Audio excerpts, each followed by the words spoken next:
Are you able to see PPT? Not yet, not yet. I think Dipen has to share it.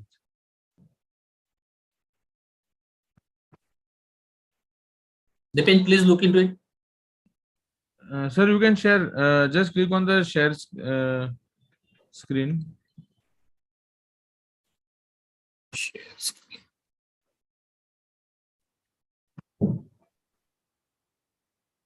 Yes, sir. Now, is it visible? Yes, yes, yes. Good evening, all.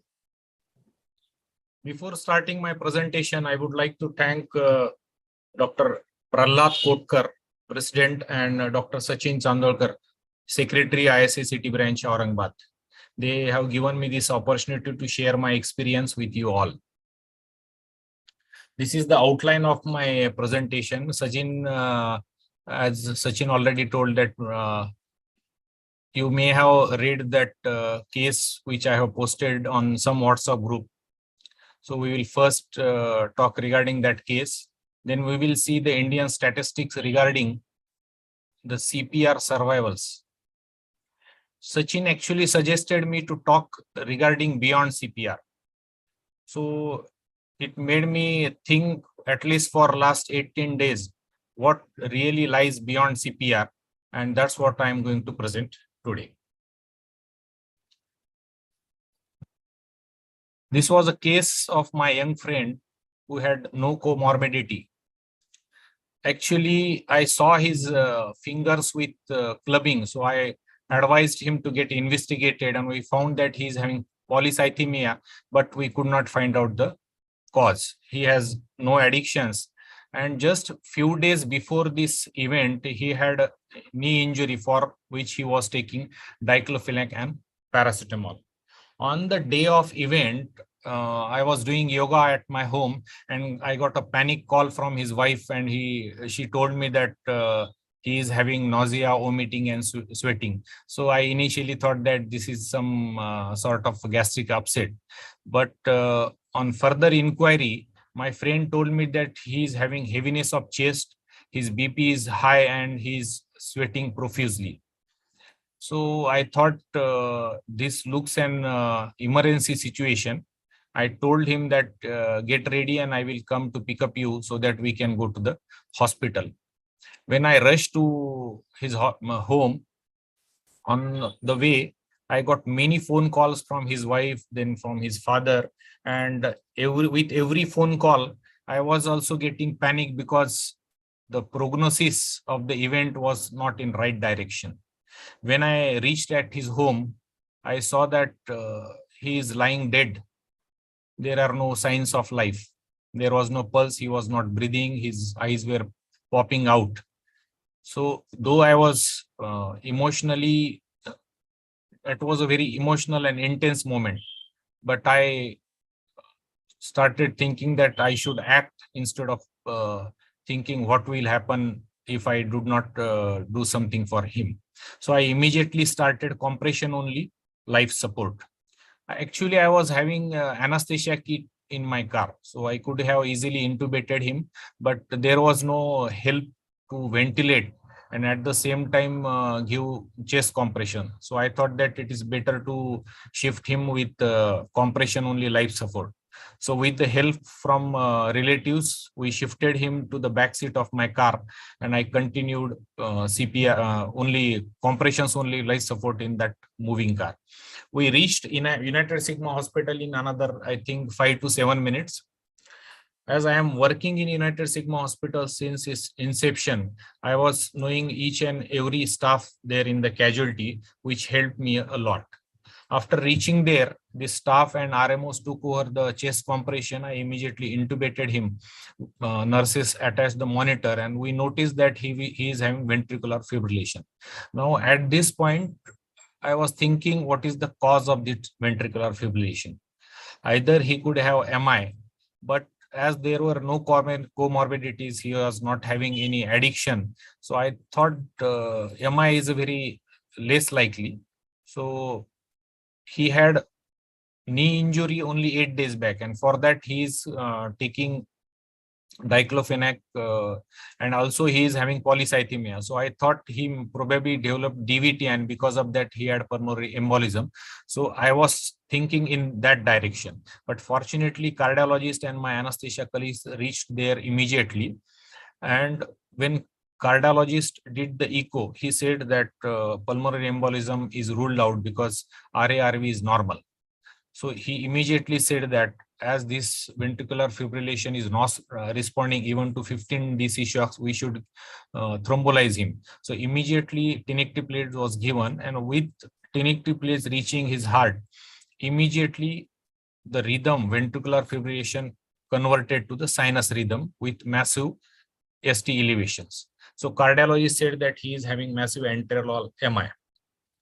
So with that diagnosis, we decided to shift him to cath lab.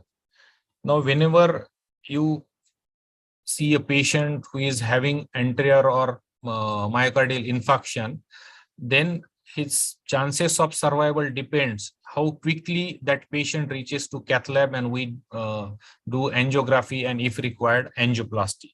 So in this case, I actually inserted central line and shifted inotropes from peripheral line to the central line, and then shifted him to cath lab. After doing angiography, we found that the left anterior descending artery is 100% blocked. So immediately, with the consent from relatives, we performed the angioplasty. So in this case, the door to balloon time, which is the time from when the patient reaches to casualty till the angioplasty is performed.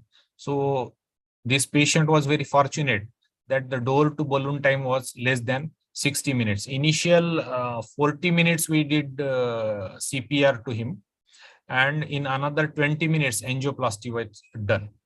With the stent in his coronary artery, immediately the inotropic requirement decreased, and hemodynamically he becomes stable. So we shifted him to ICU for elective ventilation and monitoring. At this point, we were not very sure about his neurological status, because initially I did not ventilate him. I give only compressions, and without ventilating, I shifted him from his home to casualty. So I was very skeptical. I was anxious to know whether he will have normal brain function.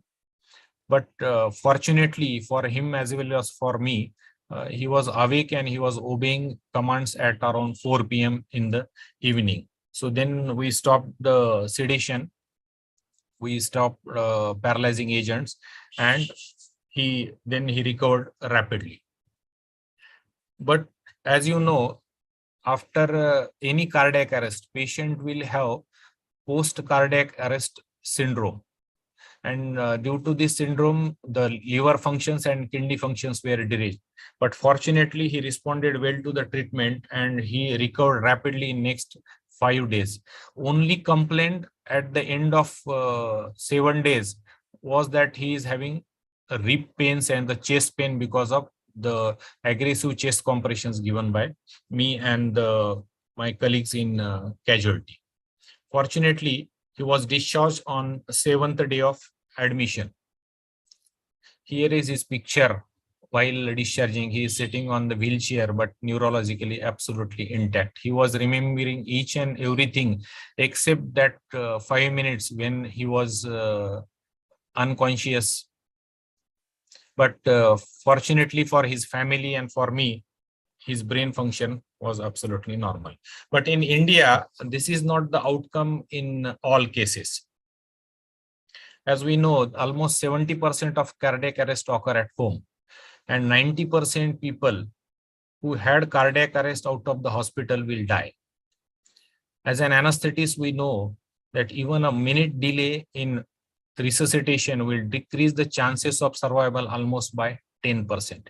If you compare the statistics with United States, where only 150 patients die out of 1 lakh cardiac arrest, but in India, almost 4,200 patients will die who had cardiac arrest.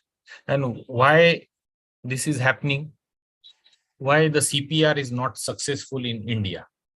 There are many reasons. The first one is the Indian population majorly resides in rural area. Our illiteracy rate is very high. Emergency medical services are not well developed even in metro cities. We don't have enough trained persons. We don't have automated external defibrillators. I think at some airports, these external defibrillators are available, but the crowded places like malls or railway stations or bus stations, we don't have these automated external defibrillators, as well as the availability of trained person is very scarce in India. Then our cultural beliefs prevent mouth-to-mouth rebreathing. So these are the reasons because of which CPR is not propagated in India, and many patients are dying only because they don't get initial COLS or CPR. So to tackle this situation, Indian Society of Anesthesiologists have given interim practice measures considering our country's diversity. So this compression only CPR is as effective as conventional CPR for cardiac arrest at home, at work, or in public. And this adult COLS is so simple, it is easy to remember and can be performed by even a minimally trained person. As you all are anesthesiologists, I will not go in detail regarding the steps of COLS. You know the sequence.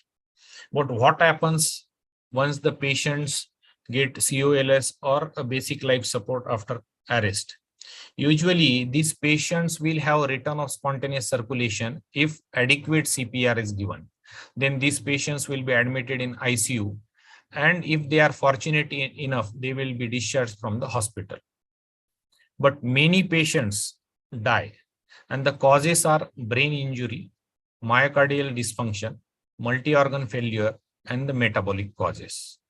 Brain injury is the major cause. Almost 68% patients who get out of hospital cardiac arrest and 23 patients in hospital cardiac arrest will die because of brain injury.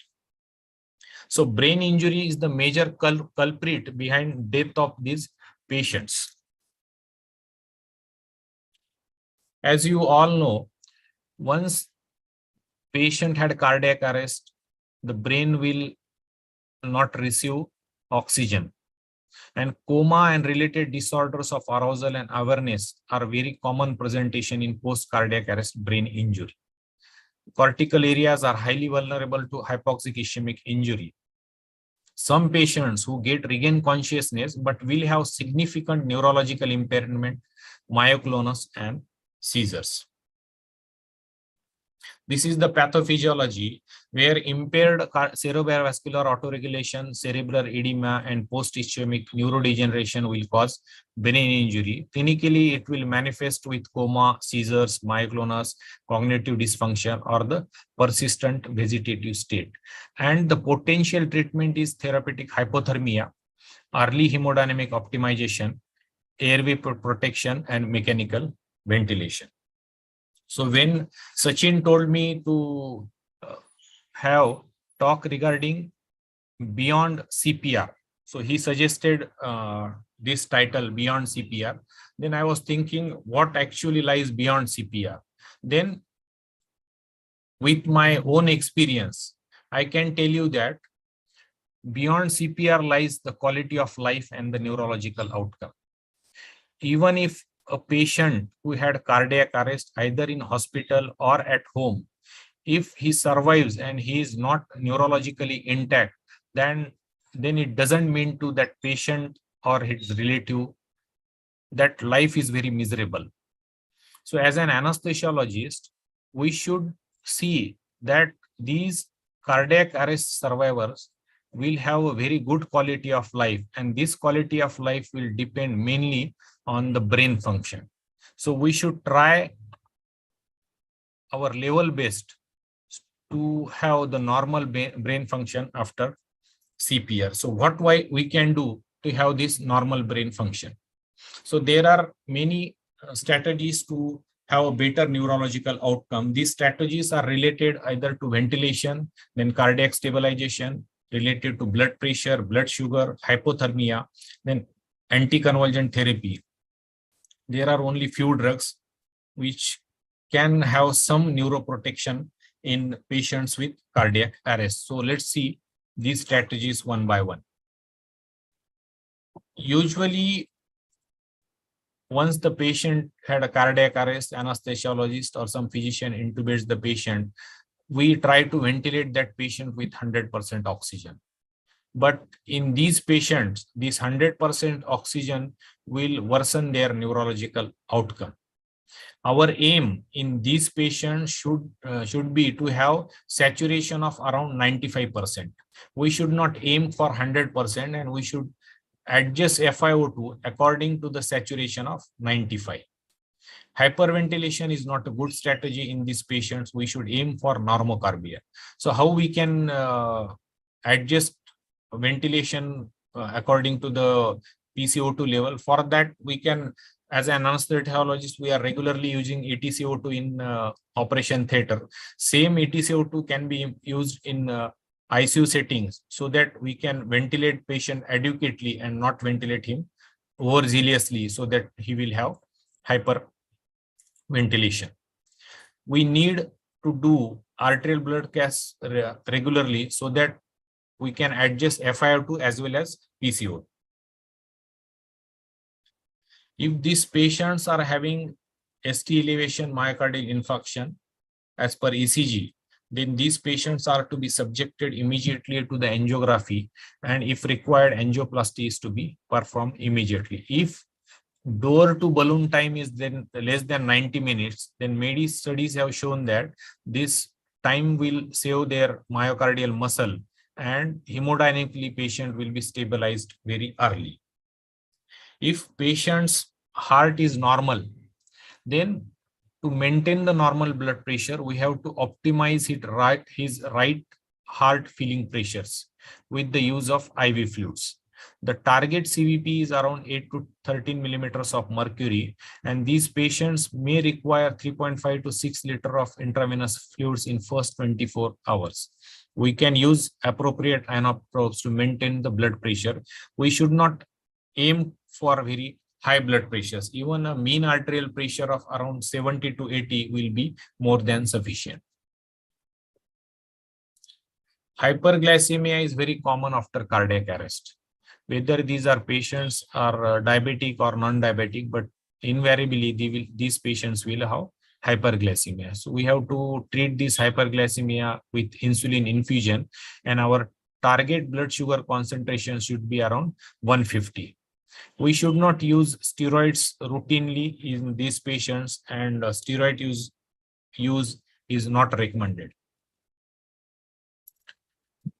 Preclinical and clinical evidence strongly supports mild therapeutic hypothermia, and we routinely don't use hypothermia, but in cardiac cases, many times we need to cool the patient so that we can have total circulatory arrest.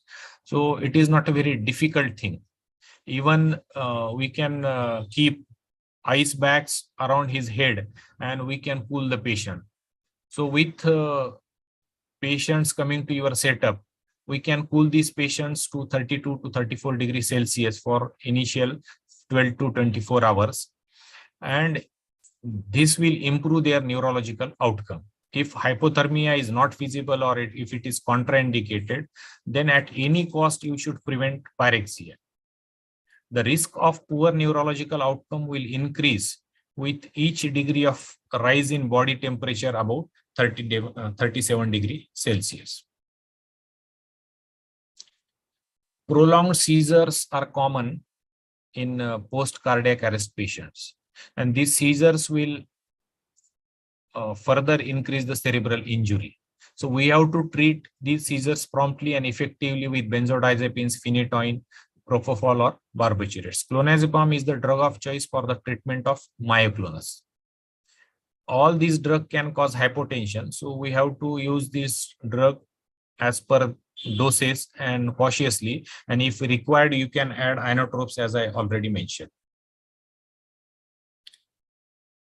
There are not many drugs which are found to be effective in neuroprotection of these patients, but as an anesthesiologist, we all are using magnesium sulfate.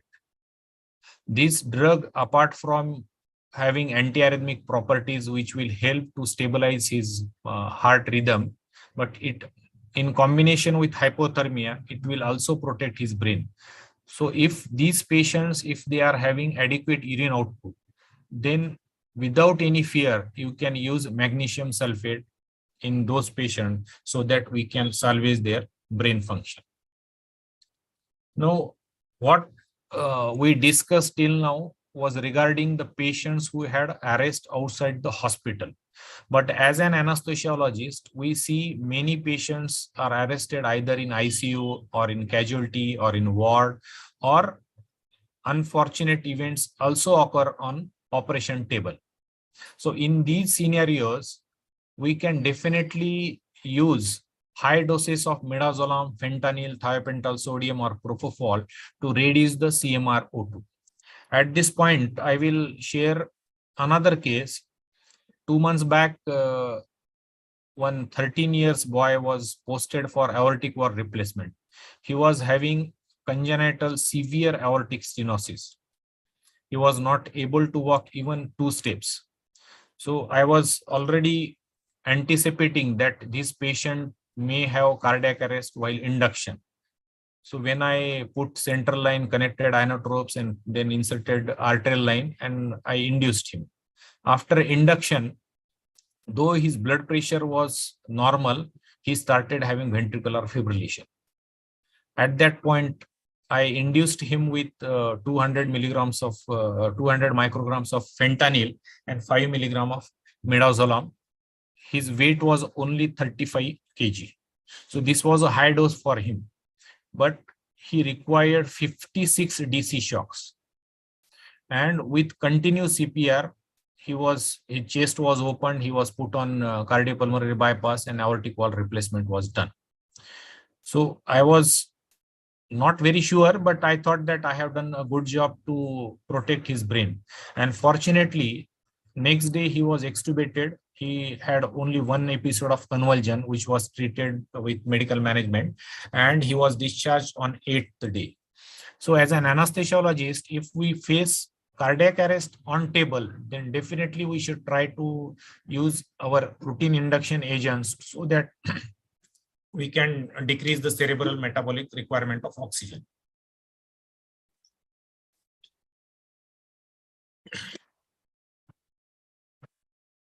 Now, if we implement all these strategies, still there will be few patients who will not have normal brain function. These neurologically devastated patients will require very high intensity ICU care. Vegetative patients cause burden to healthcare system, patients' family, and society in general. So we have to identify these patients, and we have to resource allocation is very important, because those patients who are vegetative will take away a lot of energy from ICU staff. So we can categorize these patients, we can see whether these patients will have good prognosis or not. There are few pre-cardiac arrest factors like advanced age, severe diabetes, then septic patients, patients with metastatic cancer, then poor lifestyle, and patients with stroke. These patients will usually not have good prognosis after cardiac arrest. During cardiac arrest, if there is long duration between the collapse and start of the CPR, if the quality of CPR is not good, once that patient reaches to the hospital and he is intubated and put on ventilator, and if you monitor the EtCO2 and EtCO2 is less than 10, then definitely the prognosis of this patient will not be good. If the patients with ventricular fibrillation don't get shock early in their treatment, then the prognosis will be poor. So in these patients, the brain function will not be normal. So you have to decide whether to go very aggressively in these patients or not. Post cardiac, you have to, after resuscitation, we have to check whether their brain function is normal or not. So initially, these patients will get receive anticonvulsion, then we will give sedation and muscle relaxant. So it is not a good idea to test their neurological function in first 24 hours. But on third day or maybe after 72 hours, we have to check for pupillary light response, corneal reflex, or the motor response to painful stimuli. If these reflexes are absent, then the brain function is not normal. Stated myoclonus is a reliable predictor of poor outcome. Before doing all these tests, we have to stop all the sedative and relaxant so that we can have proper testing. I will tell in short regarding one more case. 10 years back, when I just started my practice, there was one physician, young physician, who had cardiac arrest at his home. And he was shifted to his own hospital, where at least 10 physicians gave CPR for almost 80 minutes. And then he was shifted to the hospital where I was working as an anesthesiologist in cath lab. There, angiography was done and he was diagnosed to have 100% LED block. Immediately angioplasty was done. On table also, he required another 20-25 ADC shocks. But unfortunately, these patients, this physician had both frontal lobe infarct. So now, after 10 years, he is alive, but he is not able to live a functional life. His family has to take care like a child. So these patients will have very poor quality of life, as well as there will be emotional and financial burden to family as well as the society. So we should take care to prevent brain injury at all costs. As an anesthesiologist, we know how to do aggressive management to salvage the brain function, and we should not hesitate to use high doses of fentanyl or midazolam even in hypertensive patients, only to save his brain. If the brain is normal, then only these patients will have good functional life. Otherwise, those vegetative patients in whom you have successfully saved his myocardium, but his brain is not functioning, then definitely it is not a welcoming outcome for patient as well as for the relatives. So at last, I would like to conclude with a few words like we have to give effective COLS or basic life support to all the patients till they reach to the hospital. Once they reach to the hospital, we should aggressively give advanced cardiac life support. And as an anesthesiologist, we are the one who are capable of doing this. In all cardiac arrest patients, unless we find out the cause and treat that cause, it is not possible to save patients. So point of care ultrasound is very important. So each and every anesthesiologist should learn this technique. I think it is not very difficult for anesthesiologists to learn the basic echo. We should be well acquainted with the procedures like central line and arterial line, so that we can perform these patients right away in the casualty, and we can give better treatment in the form of inotropes, as well as frequent monitoring can be done through the arterial line sampling. As I already mentioned, that door to balloon time should be restricted to less than 90 minutes. Once the patient is stable, then at earliest possible opportunity, we should do the neurological assessment so that we can do the resource allocation to the neurologically intact patients. And this all, it's about team. Even if I am a trained anesthesiologist, even if I am a cardiac anesthetist, I know each and everything, but unless I have a good team, and I cannot save the patient. And my friend is saved not because of me, but it is because this whole team was very geared up. They knew what to do, how to help the patient. And one more thing is that when I shifted this patient to United Sigma Hospital, no person from the hospital management inquired me or relatives regarding the finances. No one asked who will pay the bills of 1080 plays, because you know that 1080 plays will cost around 40,000 rupees. No one asked who will pay for his angioplasty. I know it is very difficult to manage finances, but unless we treat these patients aggressively, we will not able to save these patients. So not only the clinical persons, but even the management level is there in this team. And unless they give a green signal, we are not able to give 100% to these patients. So it's all about team. As Helen Keller quoted, alone we can do so little, together we can do so much. So in future, we should try to improve the medical services.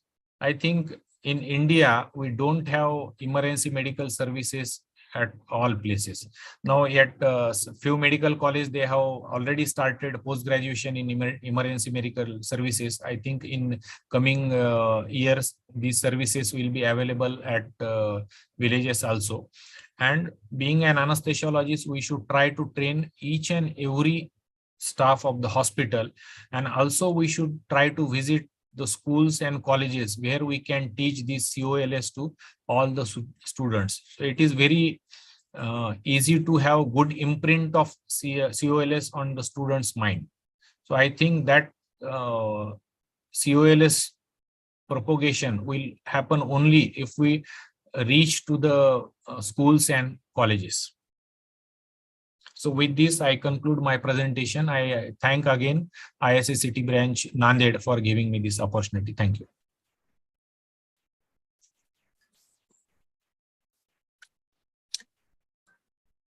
Thank you, sir.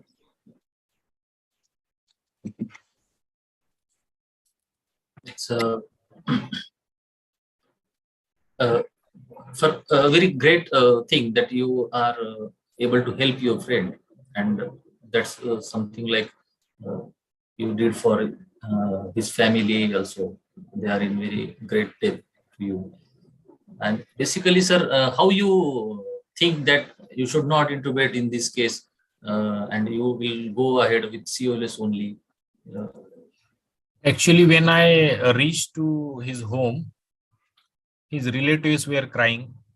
I also got emotional because he was my friend. He is working with me since last 5 years. So with these emotional outbursts, I was myself was in dual mind whether to intubate him or not. But then I thought that if I waste my time in intubating, then I will lose initial important 5 minutes, because those are the 5 minutes where most of the damage will happen to the brain. And without thinking much, I thought that this United Sigma hospital is very near from his home. So I will be in better position to treat him at United Sigma hospital. So therefore I decided not to intubate and immediately rush to the hospital. I think that is the thing which saved his brain. Sir, just not to mind about this. That this patient is at his home and still you want to shift him to the hospital. Better you told that your kit is in your vehicle, so you can call for help from your hospital and you can visit it at home only. Is that thing in your mind after the course of the event?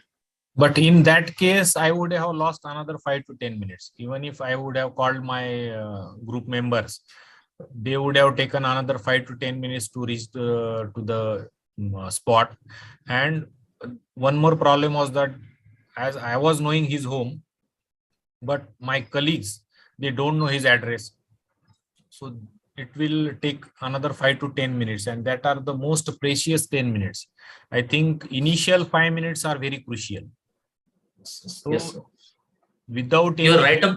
Yes. without ahead, any help, I think it is the best strategy to give chest compressions only. And once you reach the hospital, then you can do other things. Like once I reached the casualty, I didn't give chest compression. That then chest compressions were given by the casualty staff. Then I intubated him. First thing I did, I intubated him. Then I put the peripheral 2 lines I put, and then I started inotropes. So advanced care can be given, I think, only in hospital setup. Yeah, your write-up was heard, was seen by me in WhatsApp group, our IMSCSA CPR group from Sujeet, Zine madam. She shared your event. There, one line was mentioned that the driver missed the angle or divider, something like that. That was that write-up. Can you elaborate on that? Actually, I reached there after 5 to 7 minutes after receiving the call. So meanwhile, on the way to his home, I received 2-3 calls from his wife as well as from his father. And the last call, his father told me that he is breathing heavily. So I knew that this is a catastrophic event, and probably he will have a cardiac arrest. So I was anticipating it. But when I reached there, all the relatives and the neighbors were there, and they also sensed that this is an emergency situation. So they were also ready to shift him. Already they had one car there standing, but that was a small car.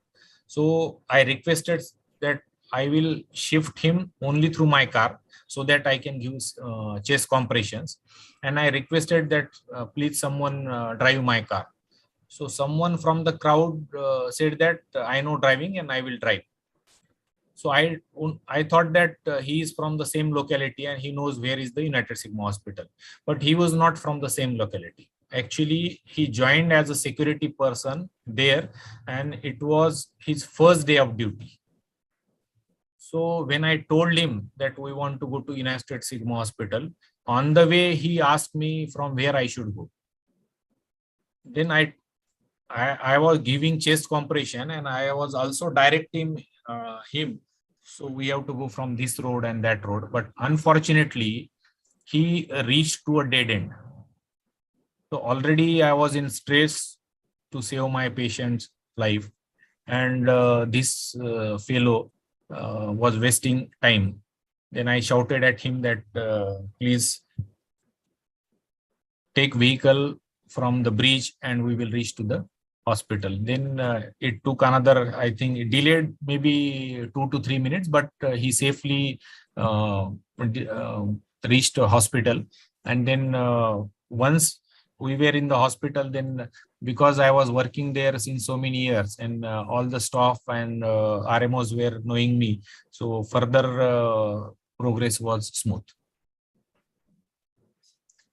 Sir, one question from, I think, raised by hand by Ashwini Indurkar, madam. Madam, please unmute yourself and ask question to sir.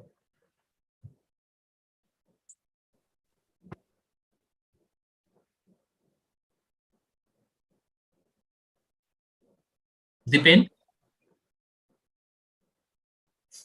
please connect to madam.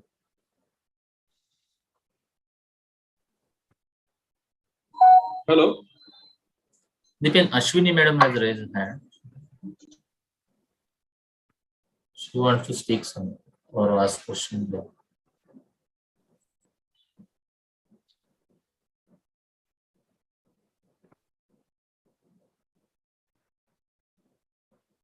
Ashwini madam, you can speak now. We have allowed her to talk. Yes. Please unmute her.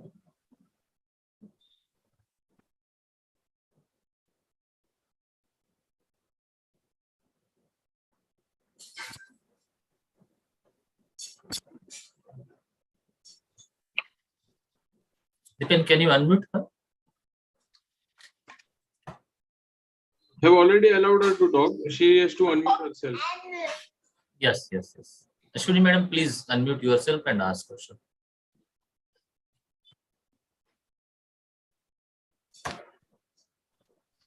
Meanwhile, we will take on another question. It's anonymous attendee. How long can we give COLS without giving ventilation? Actually, COLS should be continued till you reach to the hospital. So the time duration is not defined. It may take 5 minutes, or you can give COLS for a longer duration till you reach the hospital. Without ventilation. Yeah, definitely. Our IRC guidelines wise, it's a 120 per minute and 30 compressions of 5 cycles. Yes. You should try to shift the patient to the nearest possible hospital. So it will save time. Once patient reaches to the hospital, then there you can give advanced cardiac life support. So our aim is to save patient till patient reaches hospital. Or when the resistor is exhausted doing COLS procedure, that time also he can leave. Actually, it is very procedure. difficult to give chest compression by a single person. Yes, I myself was tired while giving chest compressions. I gave chest compression maybe for 10 to 15 minutes, but it is a very demanding job. Yes. And I think the first thing in COLS is that call for help.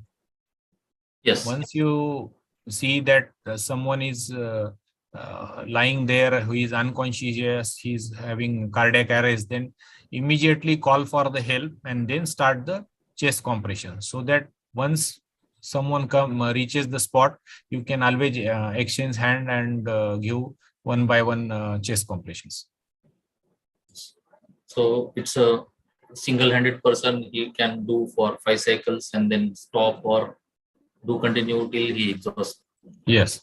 If you are fortunate enough and there are 3-4 people, then definitely you can rotate and continue chest compression till patient reaches the safe hands of hospital staff. Once patient is on hospital, then there is no limit how long you can give CPR.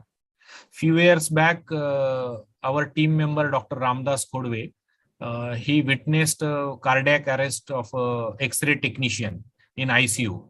That fellow collapsed in front of his eyes. So he immediately intubated and they gave advanced cardiac life support for 90 minutes. And then he was with continued CPR, he was shifted to cath lab, and he had his RCA 100% block. He was underwent angioplasty, and fortunately his recovery was so smooth. He was extubated in another 24 hours. He is still working in that hospital. So even 90 minutes chest compressions or the CPR can save the patient. So time duration is not the factor we should look after, but effective CPR is very important. Sir, even in you did a CPR in a running vehicle, and that cushion of the seat is not that hard. That our IRC and even ASA Society also mentioned that hard surface to be there. No, And, actually, mine is a Ciaz car. So back seat, I think all cars back seat are hard enough where you can give effective chest compression. That was not the problem. The only thing was that my height is around 6 feet, so I was not able to stand properly and give chest compression. So it was very difficult to give chest compressions in a running car, but somehow I managed. I think it's like movie scene, and you did that. And I never seen like this picture in my mind. Even I think nobody should face such problem in his life.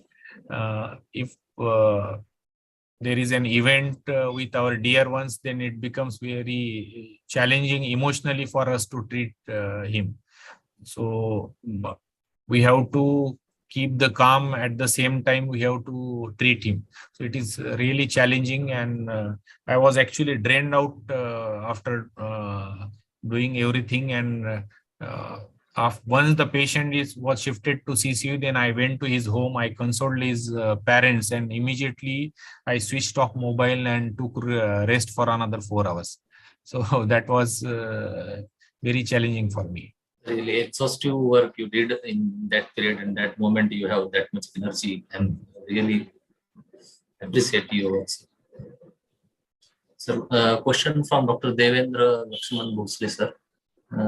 He's asking, can we still give a try for ACLS for the patient coming to emergency room and recorded with flat ECG? Even if patient is having a systole, you are not able to record any rhythm.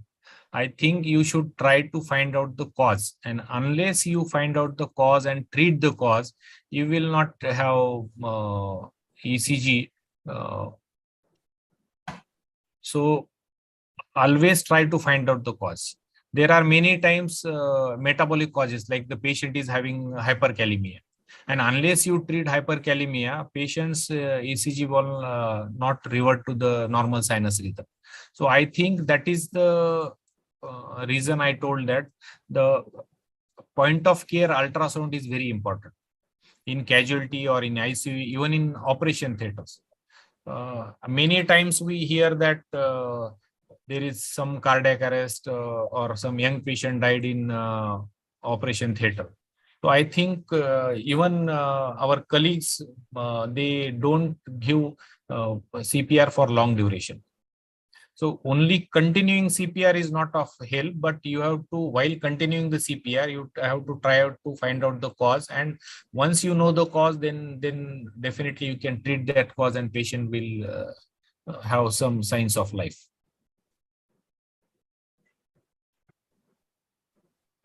Particularly in young patients, don't lose hope.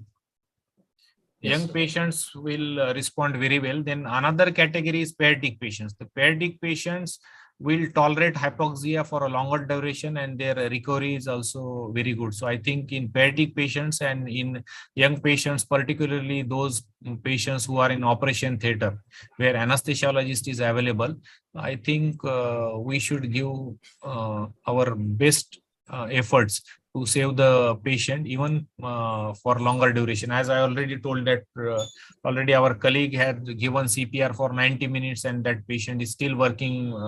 This happened, I think, 8 years back. Without any neurooptional injuries. He was not having any neurological deficit. Once he was extubated without asking any question, there was one ward boy standing just besides him. He immediately told us that this fellow owes 2,000 rupees to me. So that was the sharp memory there. Apart from that incidents, he was remembering each and everything.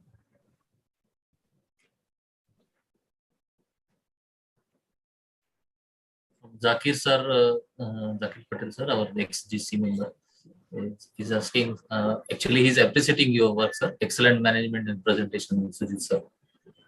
Thank you, sir. Zakir sir, thank you very much. I think from our ISA Nanded City branch member, Tejas Bhandari. Tejas, you can even unmute and you can ask also. If you want to ask the question, can I? Tejas is asking, sir. You said ACLS can be given for long time, but after treating all the causes, if still we don't get any rhythm, then how long should we continue? Sir, I want to share that he did more than 100 cardiac cases in Nanded City. He is the first cardiac anesthesiologist from ISA City Nanded branch. He also presented one case meet in our platform, sir. Great. I congratulate Tejas for completing 100 cardiac cases at Nanded. Even if we don't get rhythm, I think we can continue CPR, particularly in young patients. As I already told that if the pre-cardiac arrest factors like advanced age, patients is having severe sepsis or patient is having metastatic cancer, in those patients the survival will be poor. But if you are able to find out the cause and treat the cause, then I think most of the patients will revert to the normal sinus rhythm. And the second problem in Indian setup is that we don't have ECMO available in all centers. So ECMO is the one thing which can salvage young patients, particularly young patients. So, but I think in Marathwada, ECMO is available in Aurangabad, and apart from Aurangabad, rest of the cities don't have ECMO, and it is very costly affair. It also requires a cardiac surgeon, a cardiac anesthesiologist, and a perfusionist to run ECMO in these patients. But even if it is not available right now, in future we can hope that each and every city, at least district places, will have ECMO at few hospitals, so that young patients can be saved. Tejas, you want to still, speak? Yes. Still any definitive time? Like a lot of time we have seen in casualties or in critical care units, we give all the possible things, like we treat acidosis, temperature issue, hypokalemia, all the possible H and T's, but still there we don't get any rhythm. In those patients, I think this ultrasound will help to find out the cause. The LV function, if again is less, there is no heart movement. Apart from heart, there could be other causes also, like patient may have abdominal bleeding from where he has lost maybe few liters of blood, you don't know.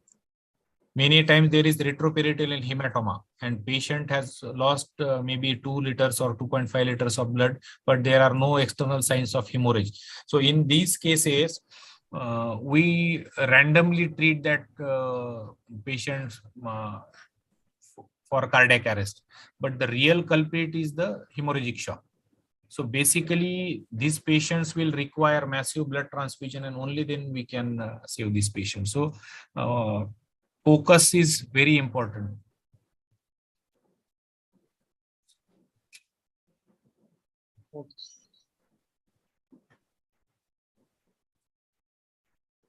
Tejas, you got your point? Okay, sir. Tejas is our junior and is really doing great work in cardiac anesthesia. I am happy to know that Tejas is doing cardiac anesthesia at Nanded. Few years back, we were there in Nanded. We regularly visited maybe once in 15 days to do cardiac cases. But now with availability of Tejas, now they must be doing cardiac cases daily. That is a good thing. Yes. Yes. Yes. Sir, in young patients, you said, but somehow in our Indian scenario or Marathwada scenario, there a lot of drapes are there on patients, and you don't find out early that respiratory depression or something like that. Even you are put on O2 also, and sudden desaturation and arrest happening, and that time it's a very dicey situation. It's to be intubate first or to do COLS first. At that time, even and sometimes that in OT that non-skilled persons are more. Sometimes someone just joined the OT or who is good in these things, he is assisting the surgeon. That time it is very difficult to do COLS or intubation practices in these situations. I think that is the point where we can score much. As an anesthesiologist, we visit many hospitals, and we also see that there are many smart persons available in operation theatre. They may be class 4s, they may be OT assistants, or they may be nurses or brothers.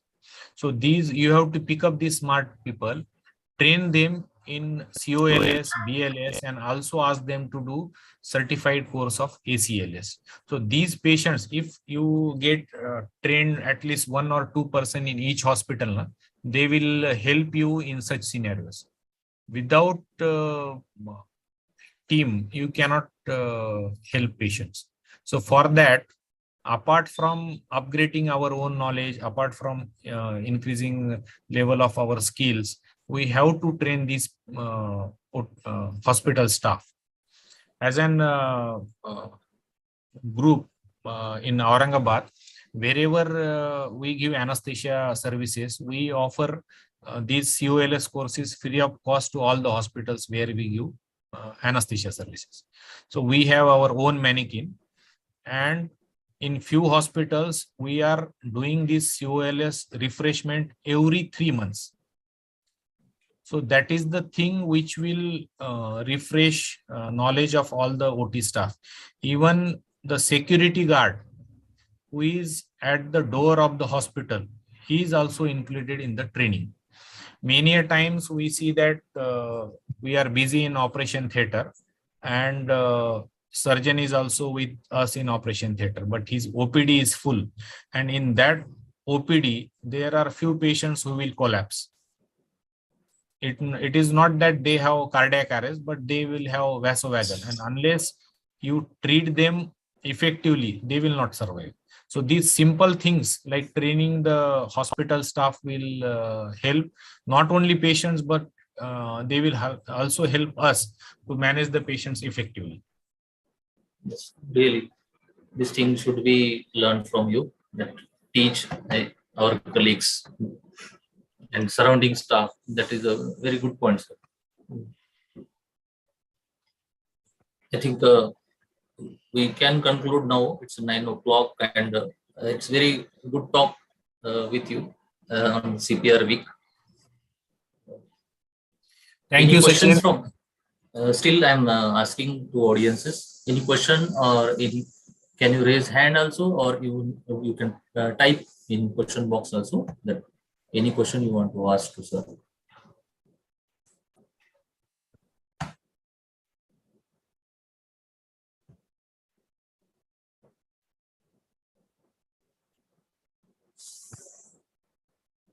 Okay.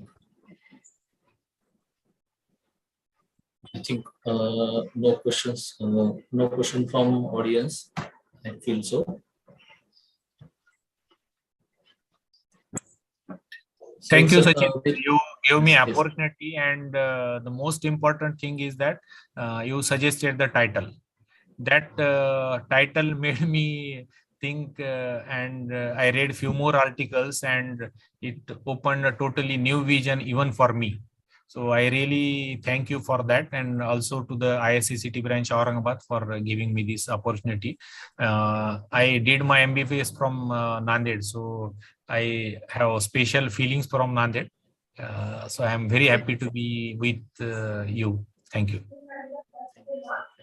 One last case was mine in the Nair. I did my PG in Nair, so basically, and that time in my second year, I'm doing posting in OBGY, and one case was done of a technician, X-ray technicians related.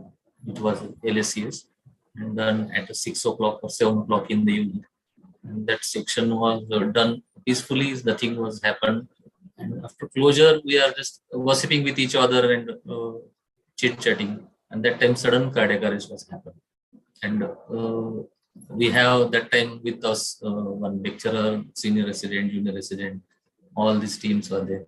So we immediately started doing CPR, intubation, everything. And we shifted this patient from I think half kilometer, like that campus is away from ICU setup. So Okay. main complex and OBGY complex was different that time. So we shifted this patient with Ambu and that CPR with our 2 residents, and shifted to the ICU. And when we put it on the ICU bed and we plug in the ECG leads, that ECG is coming on. And in OT of OBGY, that was the flat line. And that was my memorable thing. And second is US, that you did this miracles are happening here and will happen again and again. With this note, I will conclude this session, sir. Before concluding, I would like to add one more thing. As you said, yes, that you noticed ECG in ICU. What yes, I see in not only in Aurangabad, but in many places. Wherever I visit, I usually try to go to the local operation theater and talk to the anesthetist there. What I have noticed that in most of the operation theater, the ECG monitoring is available, but it is rarely Yes. used. Even Yes. people will say that for cesarean section, there is no need of monitoring ECG. Only pulse ox and NIBP will do. But I think Yeah. we should monitor ECG in each and every case. Even if it is a local standby case, you should attach ECG to the patient and monitor. That is the thing that will alert you regarding some catastrophic events few minutes early, and those few minutes will save patient, you as well as the surgeon. So that is very important thing, and we should monitor ECG each and every patient. Okay, sir. This is a really good thing, sir. Even I am also, you said in for local also. So most of the time we use SpO2 and heart rate is enough for, but now I can suggest to all my colleagues and city branch members to use ECG regularly in each and every case. It is major or minor, nothing is there. This life is major for us and for relatives also. Thank you, Sachin. Thank you, Lord sir, from ISA City Branch Nanded. Once again I will say thank you. This is our ISA City Branch case meets. This one is our aim to do Platinum Jubilee celebration with Silver Jubilee celebration of ISA City Branch Nanded. So we will meet next week with Vibhavari Naik ma'am. She will speak on cleft surgeries and cleft palate, recent updates and newer things. She will very much talkative like sir also. So, and sir is a student of Vibhavari Naik madam. So it was like guru and shishas are coming Yes. on our platform simultaneously. So thank you, sir. It's I'm really happy to talk with you, and from this way we can meet each other on this platform. Sir. Thank you. Thank you. Thanks, sir.